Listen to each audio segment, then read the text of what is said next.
하나님 말씀은 마가복음 11장 20절에서 25절 말씀입니다.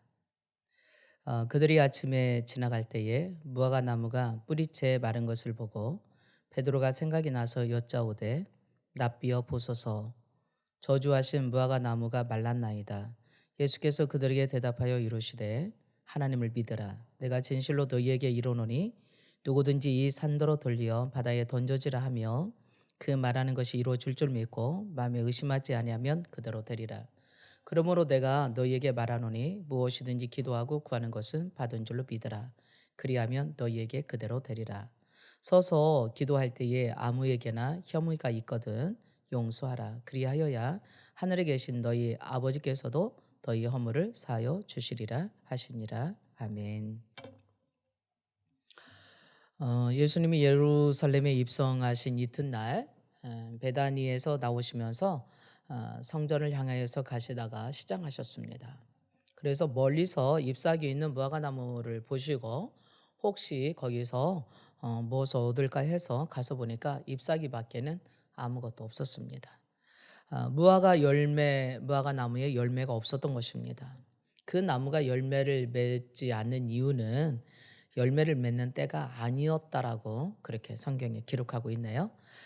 그러듯이 우리의 삶 가운데서도 원하지만 열매 맺지 못하는 무화과 나무처럼 아무것도 바라는 대로 되지 않을 때가 있습니다. 무화과 나무가 열매를 맺을 때가 아니어서 맺지 못한 것처럼 우리도 원하고 바라지만 우리의 생각과는 다르게 우리에게 이루어져야 될 때가 아닐 수도 있습니다. 그러므로 열매가 없다라고 원하는 것이 이루어지지 않았다라고 낙심하고 포기하면 안 되겠습니다.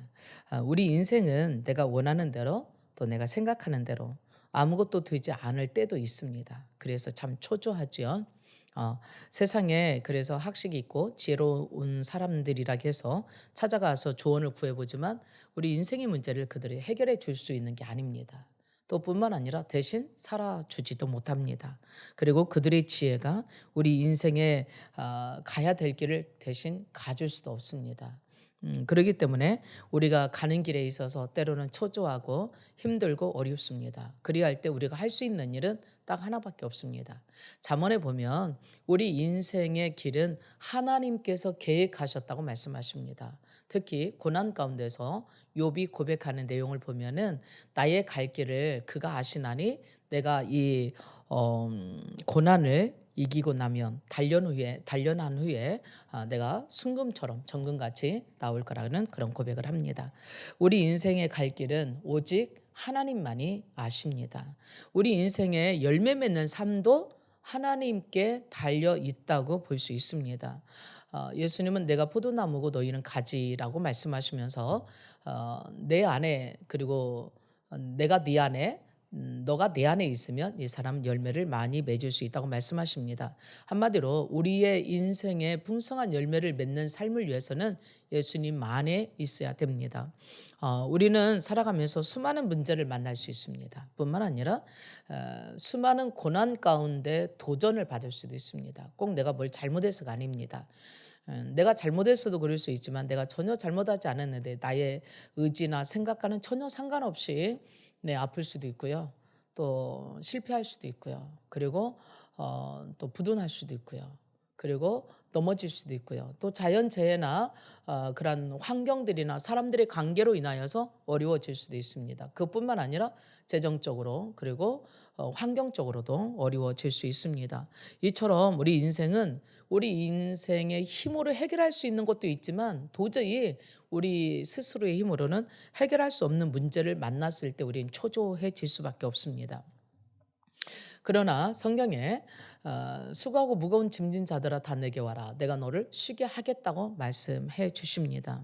어떤 어려운 문제가 있다 할지라도 우리 인생이 초조한 문제가 있어서 힘들어도 주님께로 가게 된다라면 그리고 하나님께로 가게 된다라면 하나님께서 우리를 쉬게 하시겠다고 하시는 말씀입니다. 히브리서 4장 16절에는 우리에게 이렇게 말씀하고 계세요. 우리가 긍휼하심을 받고 때를 따라서 돕는 은혜를 얻기 위하여서 하나님의 은혜의 보좌 앞에 담대하게 나아갈지니라. 바로 우리 인생의 모든 문제를 도와주시는 대제사장이 되시는 예수 그리스도가 계시다 하시는 말씀이십니다. 그래서 우리가 도움이 필요할 때, 예수님의 도움이 필요할 때 은혜를 얻고 그 은혜의 보좌 앞에 당당하게 나오라고 말씀하십니다. 누구든지 우리 인생의 모든 문제는 예수님의 보좌 앞에 가지고 나가기만 한다면 우리는 해결받을 수가 있습니다. 바로 이처럼 그가 누구든지 유대인이든 이방인이든 남자든 여자든 또 약한 사람이든 강한 사람이든 그가 누구든지 간에 하나님은 차별하지 않으십니다. 문제는 우리가 하나님께 나가지 않기 때문에 그렇습니다. 하나님께 나간다 하더라도 그 문제를 완전히 맡기지 않으면 또 문제는 달라지겠죠.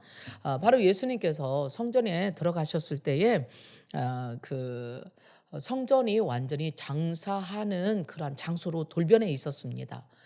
그렇다면 이스라엘 백성들에게는 절기 때마다 그 짐승들을 가지고 와서 하나님께 제물로 바쳤는데 그것들을 집에서부터 가지고 올 수 없으니까 돈으로 가지고 왔다가 그 근방에 와서 삽니다. 그러다 보니까 당연히 장사가 슬 수밖에 없어요. 근데 그 장사 쓰는 것이 밖에서 쓰는 게 아니라 성전 뜰 안에서 섰어요. 그것도 이방인들은 하나님의 성전에 들어올 수 없는데 이방인들이 들어올 수 있도록 허락된 곳은 바깥 성전 바깥 뜰입니다. 근데 거기에서 장사를 하니까 돈 바꾸는 일에 또 온갖 짐승들을 팔고 사고 파는 일에 그러니 이방인들이 기도할 장소가 없는 거예요. 이방인들 특히 유대인들보다 더 많은 문제를 갖고 있고 연약하고 혜택도 없고 권리도 없고 주권도 없는 인권도 없는 그들에게 그 당시 얼마나 연약한 사람들 중에 하나일 수 있는 나그네이고 힘없고 빈약한 그들이 더군다나 기도할 터전도 뺏긴 겁니다.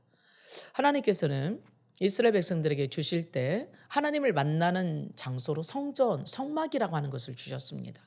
그래서 내 집은 만민이 기도하는 집이다. 나를 만날 수 있는 집이다라는 말씀이죠. 그래서 예수님께서 이사야에 있는 말씀을 인용하셔서 말씀하십니다. 하나님 이사야 선지자를 통해서 말씀하지 않았더냐. 내 집은 만민이 기도하는 집이라고. 그런데 너희들은 지금 장사 소굴로 만들고 있어. 강도의 구열을 만들고 있어. 그 장사는 누가 하는 것이겠습니까? 더군다나 성전에 와서 장사하는 것은 그리고 왜 하는 것이겠습니까? 그 장사를 통하여서 이득을 남기는 사람들은 누구겠습니까? 서민들이겠어요? 아니죠. 당연히 거기에 힘 있는 사람들이겠죠. 대신 그 장사의 이득금으로 남겨야 되는 것 때문에 대신 이방인들은 기도할 장소를 뺏긴 거죠. 하나님 앞에 나아갈 길을 막힌 거예요. 인생의 문제를 해결할 길이 없는 거예요. 인생의 문제는 사람이 해결해 줄 수 있는 게 아니잖아요. 하나님만이 할 수 있는 그 일을 하나님께 나가는 길이 가로막혀져 있으니 예수님께서 화내시면서 누가복음에 보면 노끈으로 저들을 쫓아내셨더라 그랬습니다. 예수님께서 왜 그렇게 화가 나셨는지 우리가 좀 이해하시겠지요. 예수님 다 쫓아내셨어요. 어떤 물건도 그것으로 가지고 지나가지 못하도록 하셨어요. 바로 예수님 우리 인생의 문제를 해결하기 위해서 오셨습니다. 예수님이 십자가에 죽으심으로 인해서 우리 인생의 모든 문제를 해결하셨습니다. 우리 인생의 문제는 하나님께 가지고 나아가기만 하면 해결될 수 있을 건데 십자가로 가지고 나가기만 하면 해결될 수 있을 것인데 하나님께 나아가는 길이 가로막힌다라면 그거보다 더 비참한 일이 없겠지요. 그래서 예수님께서는 우리가 정말 열매 맺고 승리하는 풍성한 삶을 살게 하기 위해서 이 땅에 오셨고 성전 되신 예수님이 또한 이방인들을 위해서 누구든지 와서 구원받고 열매 맺는 삶을 살기 위해서 성전을 성결케 성전의 모든 터전을 닦아 놓으셨던 것을 보게 됩니다. 그러므로 우리는요. 이방인들이 하나님께 나아갈 수 있는 길을 열어놓은 것처럼 오늘 또 우리는 그 누구든지 간에 하나님께 나아오도록 문을 열어놔야 됩니다. 교회 문은 열려 있어야 돼요. 만민이 기도하는 집이에요. 365일 24시간 열려 있어야 돼요. 그래서 하나님의 도우심을 받고 때를 따라서 은혜를 받기 위해서 긍휼하심을 받기 위해서 기도하고 싶은 사람은 언제든지 와야 돼요. 그리고 내 인생의 문제를 내려놓고 기도해야 돼요. 하나님의 성전은 바로 하나님이 계신 곳이에요. 기도하는 곳입니다. 하나님을 만나는 곳입니다. 사랑하는 여러분, 교회는 그런 곳이에요. 사람 보고 낙심하지 마세요. 실망하지 마세요. 문제가 아무리 크고 나쁘든지 그리고 내 상황이 아무리 어렵든지 상관없어요. 하나님을 만나는 일에 있어서는 여러분이 믿음으로 나오면 돼요. 그러면 내 인생의 문제를 해결받고요. 풍성한 열매 맺는 복된 삶을 살 수 있게 돼요. 그래서 저는 열매 맺는 풍성한 삶을 사는데 여러분과 제가 세 가지로 나누고 싶어요. 첫째는요. 하나님을 믿는 거예요. 예수님께서 그러셨어요. 예수님이 그 전날 무화과 나무 열매 없음으로 저주하셔서 죽었네요. 그런데요. 베드로가 어제 예수님이 하셨던 말씀을 생각나서 보니까 그 나무가 완전히 말라 죽었어요. 그 얘기는 완전 죽었다는 얘기예요. 나무가 뽑힌다고 금방 죽는 게 아니잖아요. 나무가 클수록 시간이 좀 마르는 데 걸리잖아요. 근데 예수님 말씀하시자 그대로 말씀하신 그대로 다 이루어졌어요. 여러분, 여호와 하나님이 진짜 참 신이라는 증거가 뭔 줄 아세요? 예언과 역사예요. 우리는 1시간 후에 어떤 일이 일어날지 몰라요. 1년? 10년? 1000년? 몰라요. 근데 하나님께서는 일어날 일을 다 계획해 놓으셨고 예언해 놓으셨고 그것이 수천 년의 역사를 통해서 다 이루게 하셨어요. 이스라엘 민족을 택하신 것도 예수님께서 이 세상에 오신 것도 십자가에 죽으실 것도 살아나실 것도 그리고 우리를 위해서 구원하실 것도 바로 하나님이 하신 말씀은 1.26도 땅에 떨어지지 않냐고 그대로 다 이루셨다는 거 아세요? 그래서요 과학이 발달될수록요 하나님의 말씀이 진짜라고 하는 게 진리라는 게 발견돼요. 과학은 이 세상에 하나님을 창조한 거 우리 보지 못했잖아요. 말씀하신 거 듣지 못했잖아요. 수천 년 전에 선지자들이 말해놓은 걸 우리가 어떻게 알아요? 근데 기록해 놓으신 말씀을 근거해 서 역사를 더듬어 가면요 하나님 말씀하신 그대로 다 됐어요. 하나님 말씀이 이처럼요 1.26도 틀리지가 않아요. 성경에 그러셨네요. 하나님의 말씀은 없어지지 않을 거라고. 천지는 없어질지라도 맞네요. 그래서 우리가 하나님을 믿는다는 것은요 하나님의 말씀을 믿는다는 거예요. 또 원어에 보면 하나님을 믿어라 그랬는데 하나님과 똑같은 믿음을 가져라 그런 말씀이에요. 자, 예수님께서 무화과 나무에게 말씀하셨어요. 열매 맺지 않는 무화과 나무에게 너는 이제부터 영원히 너에게서 열매 먹지 못할 거라고. 그랬더니 죽었어요. 예수님 말씀하시니까 무화과 나무도 들었어요. 나무만 들을까요? 사람은 안 들을까요? 네, 병든 자를 향하여서 그 사람에게서 더러운 귀신아 나와라. 그러니까 나왔어요. 귀신도 듣네요. 뿐만 아니라 바다도 듣네요. 풍랑도 듣네요. 바다야, 풍랑아, 잠잠해. 들었어요. 예, 이처럼 예수님의 말씀은 실제가 되는 겁니다. 히브리서 11장 1절에 그랬어요. 믿음은 바라는 것들의 실상이라고. 여러분, 하나님은 전능하신 분이세요. 하나님은 영원하신 분이세요. 하나님은요, 하나님의 말씀을 통해서 지금도 우리에게 말씀해 주고 계세요. 우리도 하나님처럼 의심하지 아니하고 될 것을 믿고 그대로 말한다면요, 우리가 말한 대로 이루어질 거라고 성경에 말씀하셨어요. 이 산을 들어서 바다에 던져지라 하며 그 말하는 것이 이루어질 줄 믿고 마음에 의심하지 아니하면 그대로 되리라. 얼마나 위대한 말씀이세요. 누가 이런 말을 할 수가 있겠어요? 세상 누가 이런 말을 해요? 네가 말한 대로 너 가질 거야. 누가 그렇게 말을 해요? 근데 오늘 하나님은 우리에게 그렇게 말씀하고 계십니다. 우리가 믿기만 한다라면 그래서 믿음은 행하는 거예요. 그냥 말하고 지나가는 게 아니에요. 그렇게 될 줄로 믿고요. 그렇게 말하고요. 그렇게 될 줄로 행하는 거예요. 그래서 만약에 예를 들어서 내 머리가 두통이 있다. 그러면 예수님 그러셨어요. 주께서 채찍에 맞으심으로 너희가 나음을 얻었느니라. 그럼 우리 이렇게 말하면 되잖아요. 내 두통은 예수님께서 채찍에 맞으셨으므로 나아야 된다. 내 두통은 나았습니다.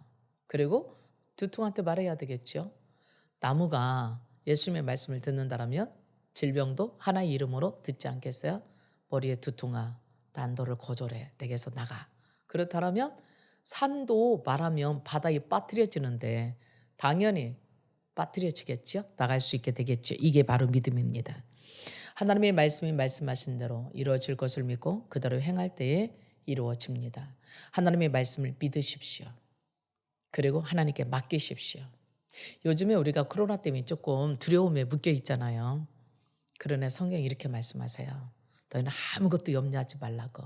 오직 기도와 간구로 너희 구할 것을 하나님께 아리라고. 그리하면 너희 마음과 생각을 지켜주실 거라고 말씀하시고 계십니다. 특별히 예수님이 마태복음 6장 산상수훈에서는 그렇게 말씀하셨어요. 제자들에게. 무엇을 먹을까? 무엇을 마실까? 무엇을 입을까? 염려하지 말라. 공중의 새를 봐라. 들의 백합화도 봐라. 저것들은 심지도 거두지도 않고 길쌈도 않는데 기르시고 입히시고 잘 자라게 하신다라고요. 오늘 있다 내일 아궁이에 던져질 들풀도 하나님이 입히시거든. 하물며 너희일까 보냐. 믿음이 적은 자들아. 이렇게 말씀하셨나요? 무엇을 먹고 마시고 입을까 염려하지 말고. 이것들은 다 이방인들이 구하는 거야. 그러므로 먼저 그 나라와 그를 구해. 그러면 이 모든 것이 너에게 다 있을 거야. 너희 하늘 아버지께서 너희에게 있어야 될 줄 알아. 그러므로 내일 일을 위하여서 염려하지 말고 내일 일은 내일 염려하고 한날의 괴로움은 그날의 족한 줄로 알라라고 말씀하고 계십니다. 하나님을 믿는 것은 하나님을 신뢰하는 거예요. 하나님이 말씀하신 것을 받아들이는 거예요. 믿음은요, 내 영이 듣고 반응하는 거예요. 네, 아멘. 그렇게 될 줄로 믿습니다. 이렇게 반응하는 겁니다. 그래서 우리는 맡길 수 있어요. 너희 모든 염려를 주님께 맡겨버리라 말씀하셨을 때 우리는 하나님께서 나를 도와주실 줄로 내 인생의 문제를 해결해 주실 줄로 믿는 겁니다. 왜냐하면 하나님은 우리 아버지세요. 야고보서 1장 18절에는요. 온갖 좋은 것을 주고 싶어 하세요. 가장 좋은 것으로. 그래서 천지를 창조하시고 가장 좋은 것으로만이 심히 보기에 좋았더라라고 말씀하고 계세요. 하나님은 그 어떤 것도 문제되지 않으시는 분이에요. 전능하신 하나님이세요. 하나님은 이 세상에 그 어떤 것도 하나님을 당연할 자가 없는 겁니다. 하나님을 믿고 바라고 하나님께 맡길 때 풍성한 삶을 살 수 있게 되는 것입니다. 요한복음 10장 10절에서 말씀하셨어요. 내가 온 것은 양으로 생명을 얻고 더 풍성한 삶을 살게 하려고 오셨다고 말씀하십니다. 상황이 얼마나 나쁘든지 어렵든지 크든지 안 좋든지 상관없이 이 세상에 있는 것보다 더 크신 하나님이 그 하나님을 믿는다라면 늘 승리하며 열매 맺는 삶이 될 거라고 확신합니다. 그렇게 되기를 축복합니다. 요한일서 4장 4절에 말씀하세요. 자녀들아 너희는 하나님께 속하였고 그들을 이겼나니 너희 안에 계신 분은 세상에 있는 자보다 진짜 크신 분이야. 너희가 세상을 이기는 것은 이거야. 믿음이야. 하나님께로부터 난 자들마다 세상을 이긴다고 말씀하셨어요. 그래서 사도 바울은 고린도후서 5장에 우리가 보는 것으로 행하지 말고 믿음으로 행하자 이렇게 말씀하는 거죠. 겨자씨만한 믿음만 있다 할지라도 이 산을 들어서 저리로 옮겨질 거라고 예수님 그렇게 말씀하셨어요. 그 하나님을 믿는 거예요. 하나님을 믿는 거, 하나님 말씀을 믿는 거예요. 하나님의 말씀이 이루어 주실 것을 믿는 겁니다. 오늘 하나님을 믿음으로 하나님과 같은 믿음을 가짐으로 하나님의 말씀이 말씀하신 것을 따라 삶으로 순종함으로 승리하는 그리고 풍성한 열매 맺는 복된 삶을 살게 되기를 축복합니다. 두 번째는요. 열매 맺는 삶은 무엇이든지 기도하고 구하는 것은 받은 줄로 믿을 때 그대로 될 거라고 말씀하셨어요. 24절에 그러네요. 그러므로 내가 너희에게 말하노니 무엇이든지 기도하고 구하는 것은 받은 줄로 믿으라. 그리하면 너희에게 그대로 될 거라고 말씀하십니다. 우리가 기도할 수 있다는 것 자체가 믿음이 있다는 거예요. 근데 기도하고 구하고 기다리고 인내한다는 것은 하나님이 그리 해주실 것을 믿기에 인내하고 기다리는 거지요. 믿음이 없는 사람은 못 기다려요. 인내하지 못합니다. 어떻게? 불안해요. 진짜 해줄까? 정말 이래? 이렇게 하면서 그리고 의심하고 불평하고 불안해하는 거죠. 그러나 기도할 수 있다는 것, 나를 향하신 하나님의 계획을 믿고 그리고 맡기고 기다리는 거예요.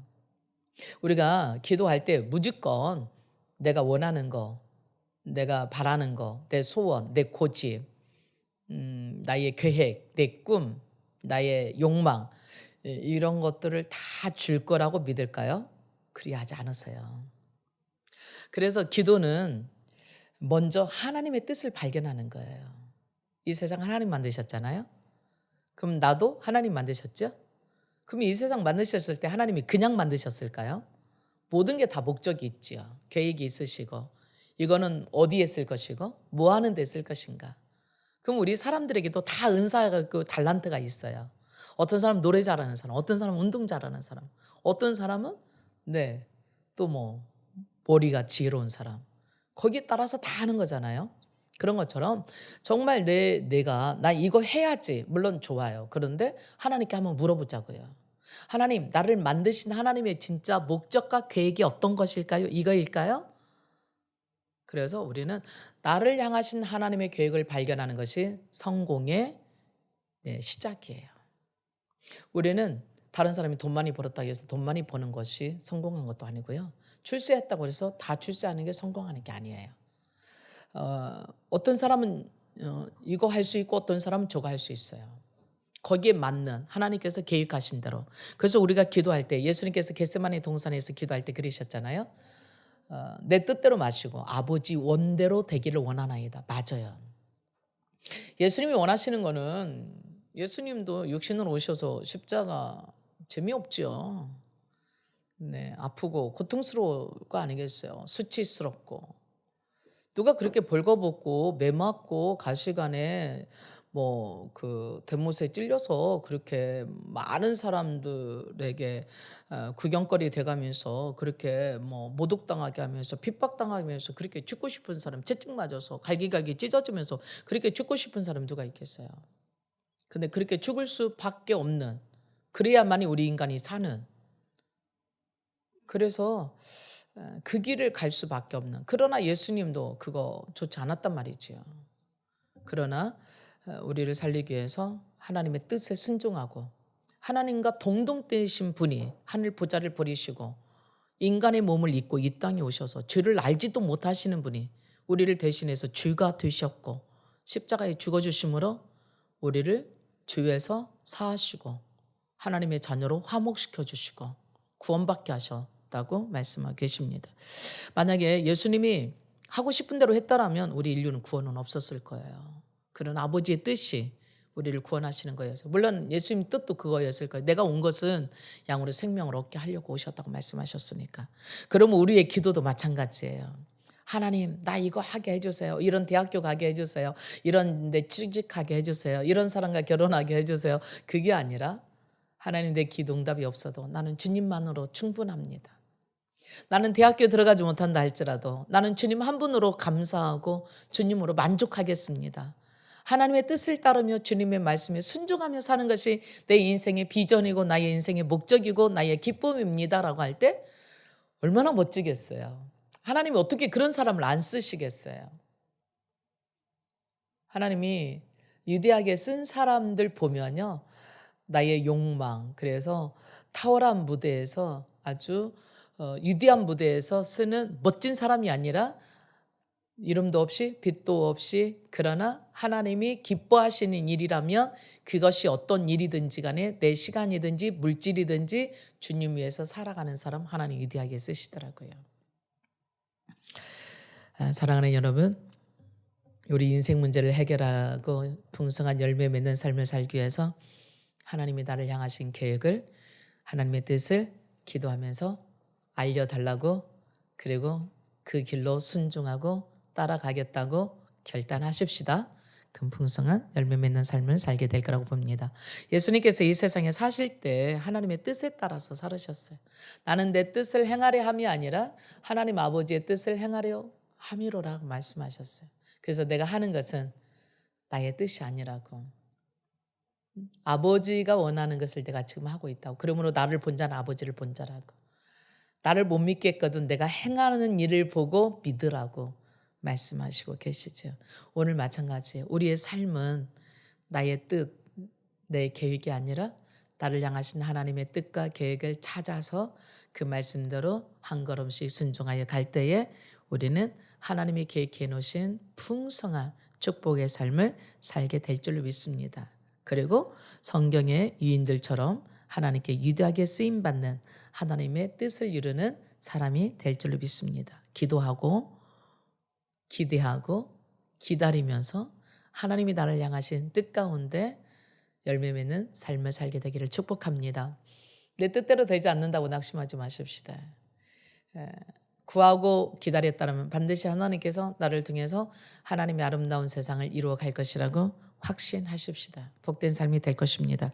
셋째, 열매 맺는 삶은 용서하라입니다. 25절에 보니까 그랬어요. 너희가 서서 기도할 때, 기도는 서서도 할 수 있고 앉아서도 할 수 있다는 거 아시죠? 근데 대개는 서서 기도했네요. 아무에게나 혐의가 있거든. 기도할 때 혐의가 있거든. 용서해라. 그리하여 하늘에 계신 너희 아버지께서도 너희 허물을 사하여 주실 거다. 용서해 주실 거다라고 말씀하시고 계시네요. 예수님이 주기도문을 가르쳐 주시면서 제자들에게 그렇게 말씀하셨어요. 너희 잘못을 용서하는 사람에게 우리에게 잘못한 사람을 용서해 준 것처럼 너희 죄를 용서해 주실 거라고. 그게 무슨 얘기일까요? 내가 꼭 용서해 줘야 나를 용서한다는 얘기일까요? 아니요. 우리는 이미 용서받은 사람들이에요. 그럼 우리도 당연히 용서하는 게 마땅한 거잖아요. 성경에 1만 달란트 빚진 사람이 탕감받았어요. 너무 기쁘죠. 너 빚 갚으라 그랬더니 기다려달라고. 내가 갚을 것이 하나도 없다라고. 너희 처자식이라고도 다 팔아서 갚아라 재산이라. 정말 하나도 없다고. 그러자 임금이 불쌍히 여기고 탕감해 줬어요. 그래서 임금에게서 나가면서 자기에게 빚진 사람 100데나리온. 1데나리온은 남자 장정 한 명이 하루 푼싸기죠. 6천 데나리온은 1달란트예요. 근데 1만 달란트면 몇 데나리온일까요? 근데 겨우 100데나리온 빚진 사람 갚으라고 참아달라고 하는데도 안 참아주고 감옥에 쳐넣었어요. 그 소식을 들었던 임금이 어떻게 해요? 내가 너에게 그렇게 많은 것을 탕감해 줬구만. 너는 너의 친구에게 그 조그마한 것도 용서해 줄 수 없었더냐고. 그리고는 감옥에 쳐넣고 홀이라도 티끌만큼이라도 갚지 않으면 거기서 나올 수 없다라고 말하는 걸 봅니다. 그럼 뭘 얘기할까요? 우리는 하나님께로부터 1만 달란트보다도 더 용서받은 사람들이에요. 생명을 용서받았으니까요. 생명을 2만 달란트로 삽니까? 못 사잖아요. 영원히 사는 하나님 나라를 상속받은 자들이에요. 근데 우리 형제들이나 우리 가족들이나 다른 사람들이 물론 그게 몇 천만 원일 수 있어요. 몇 억일 수 있어요. 근데도 불구하고 그거 용서해 줄 수 없겠느냐고 말합니다. 물론 내가 당연히 받아야 될 건 받아야 되겠죠. 그러나 나에게 잘못한 사람이 잘못했다고 사과하며 고할 때 7번뿐만 아니라 7번씩 70번이라도 용서해 주시라고 하신 예수님의 뜻이 무엇인지 알겠지요? 우리는 용서받은 사람들입니다. 그럼 우리도 용서하는 것이 당연한 것입니다. 오늘 이 세상에 진정으로 용서할 때 화평이 이루어집니다. 예수님께서 이 세상에 오신 것은 우리 죄를 용서해 주려고 오셨다네요. 죄의 값은 사망이에요. 그러나 우리가 용서받지 않았다면 우리는 사망 가운데 그래서 있을 수밖에 없어요. 우리가 용서받지 않았다면 우리는 구원받을 수도 없었을 것입니다. 용서할 때 하나님 나라가 이루어져요. 용서할 때 화평이 옵니다. 용서할 때 막혔던 담이 무너져요. 용서할 때 우리는 하나님을 알게 돼요. 용서는 다른 이름으로 하면 사랑이라고 표현할 수 있어요. 사랑하면 허다한 허물을 덮느니라 그랬습니다. 용서할 때 하나님의 사랑을 알고 더욱 탁월한 은사를 우리로 하여금 하나님 안에 누리게 할 수 있습니다. 그러나 사랑이 없다면 아무것도 아니에요.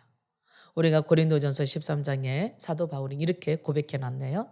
사람의 방언을 하고 천사의 말을 할지라도 사랑이 없으면 소련하는 구리고 울리는 꽹과리에 불과하다고. 예언하는 능력이 있고 모든 비밀을 알고 모든 지식을 알을지라도 그리고 산을 옮기는 믿음이 있을지라도 사랑이 없다면 우리에게는 아무것도 아니야.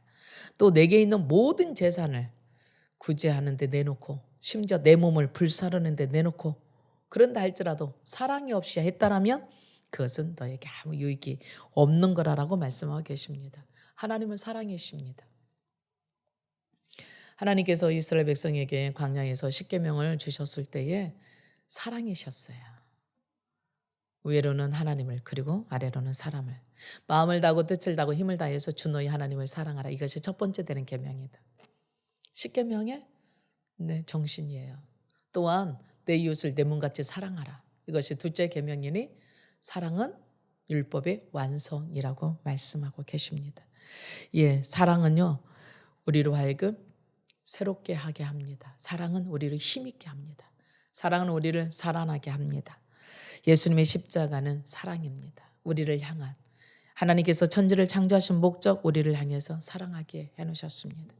예수님의 명령, 예수님 마지막 제자들에게 하신 말씀이 내가 너희를 사랑한 것처럼 너희도 서로 사랑하라고 말씀하십니다.